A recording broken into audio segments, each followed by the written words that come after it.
proses itu terjadi dalam kehidupan saya. Ibu juga mungkin salah satu pasien saya, Bu ya, yang lama. Saya udah praktek sampai 25 tahun ya. Aslinya orang Korea ya, Korea. Saya lahir dan ya mungkin baru ini sekalian ya Pak ya, kita fellowship, saling mengenal ya satu sama lain. Tentang sejarah keluarga kami, ya saya sendiri orang sekarang bilang Cindo ya. Saya dari campuran ya, ibu saya pribumi dari mana, Sumedang, bapak saya Chinese, jadi satu ya, kampung. satu kampung. Tapi bersyukur kami punya istri, kemudian juga anak-anak saya juga ngadon bapaknya ya. Ada cakep-cakepnya dikit lah ya. Nah jadi benar-benar tahun ini saya merasa di Tuhan sedang proses ya keluarga kami. Secara pribadi saya mengalami sakit, tapi setelah saya renungi, saya ini kan dulunya saya so jago mungkin Pak, kalau sombong ya arogan. Saya nggak pernah sama sekali merasakan sakit, disuntik pun saya nggak pernah, ke rumah sakit pun nggak pernah. Saya cuma cek sendiri, semuanya biasa aja, cuma kolesterol aja kan, tensi semua bagus.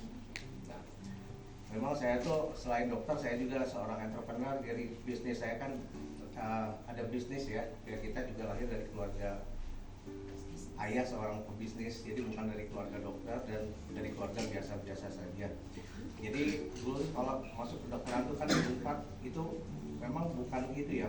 Kalau sekarang kan harus punya duit yang, untuk jadi dokter harus punya duit yang banyak ya. Saya dulu benar-benar dari hasil padahal didikannya bukan dari keluarga dokter, bahkan ayah saya sendiri bingung kan, kamu mau jadi dokter beneran? Ya udah keterima ngapain gitu kan. Ya Tuhan memang nggak tahu caranya gimana ya, kita ikut testing, saya diterima di Unpad. Tahun 90 saya masuk. Waktu itu ya keluarga saya cukup ada ya, seorang pengusaha. Tapi ketika saya lulus dokter, nah itu pun udah mulai proses ya. Jadi ayah saya bangkrut, stres juga sampai saya rawat gitu kan, sampai akhir hayatnya kan almarhum. Di situ saya sudah mulai, saya tuh kuat gitu kan. Saya seanak bungsu ya, makanya salah satu nikah saya juga terlambat. Nah di sini juga ada rekan-rekan ya, teman pelayanan yang kita ibaratnya jemaat mula-mula ya. Di sini ada yang sama yang kemarin kita ngobrol ya Pak ya, Pak Dedi mungkin ya.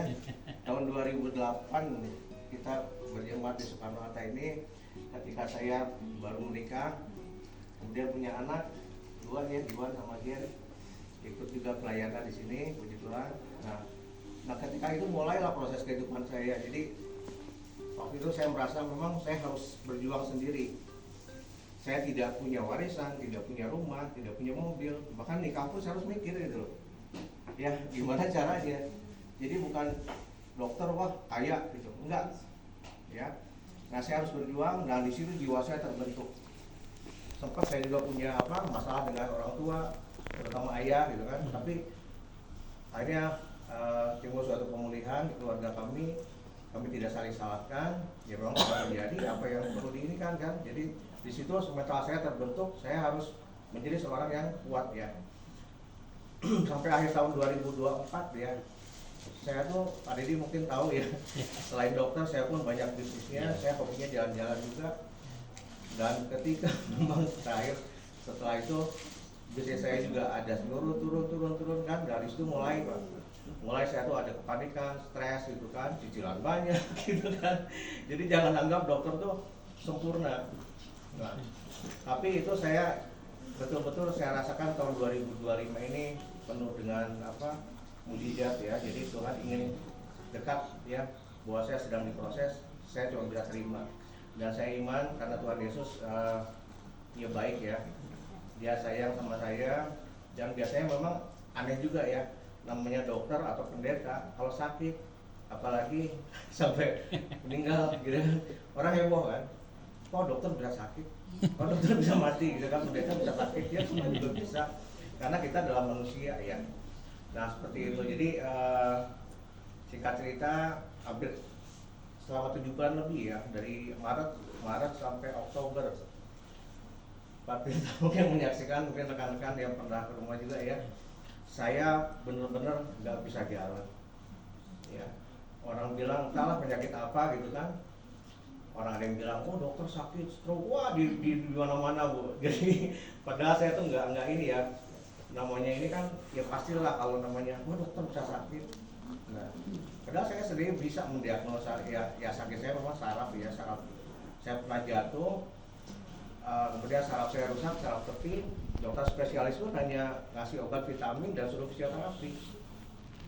Nah seperti itu, tapi ya udahlah Tuhan, kalau memang saya harus seperti ini mengalami, biar saya juga merasakan ya bagaimana sih biasanya saya memberikan motivasi kepada orang-orang, kepada pasien-pasien setiap hari saya praktekkan. Tapi ketika saya mengalami sendiri, saya betapa menyakitkan ya, di rumah nggak bisa kemana-mana Pak, tukang jalan-jalan suruh di rumah. Jadi wah udah campur aduk. Itu masalah fisik. Masalah finansial, kebayang kan, saya bukan orang pekerja Pak. Saya selain praktek kan, ini juga saya ada bisnis tadi. Nah bisnis semua juga nggak bisa saya jalankan. Jadi benar-benar income saya nol. Ya istri saya juga sampai, duh gimana? Ya udah kita serahin aja sama Tuhan. Ya kita terima aja. Mau gimana lagi? Ya hiduplah seperti ini ya. Ya kita sebagai orang Kristen harus mau ya ketika kita ada di titik terendah lah, ibaratnya namanya lagunya kan.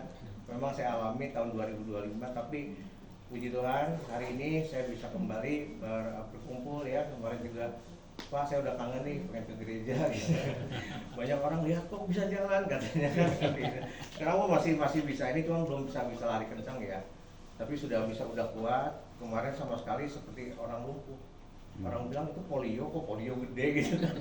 Jadi ada yang bilang stroke, ada yang bilang terserah lah. Yang penting Tuhan sudah menunjukkan bertahap ya, secara fisik saya sudah dipulihkan dan proses itu masih berlanjut Pak. Utang saya masih numpuk. Kemarin 7 bulan saya nggak bisa nyari uang, nggak ada income masuk ya. Tapi ya puji Tuhan, istri saya juga ngelola apotik, dia juga ada bisnis yang lain kan, kita jualan suplemen apa, nah itu juga menjadi income buat kita ya. Tetap saya percaya Tuhan pasti akan memberikan yang terbaik. Amin. Kita semua. Amin. Intinya ketika kita sebagai orang Kristen percaya, jadi iman yang akan menyelamatkan kita. Dia nggak jaminan dia seorang pendeta, dokter, siapa, ya. Ya udah terima aja gitu kan. Yang penting kita percaya Tuhan punya rencana yang terbaik. Amin. Mungkin itu kesaksian saya Pak. Terima kasih. Amin. Yang memberikan dukungan ya Pak ya, semoga saya bisa lebih baik lagi. Amin.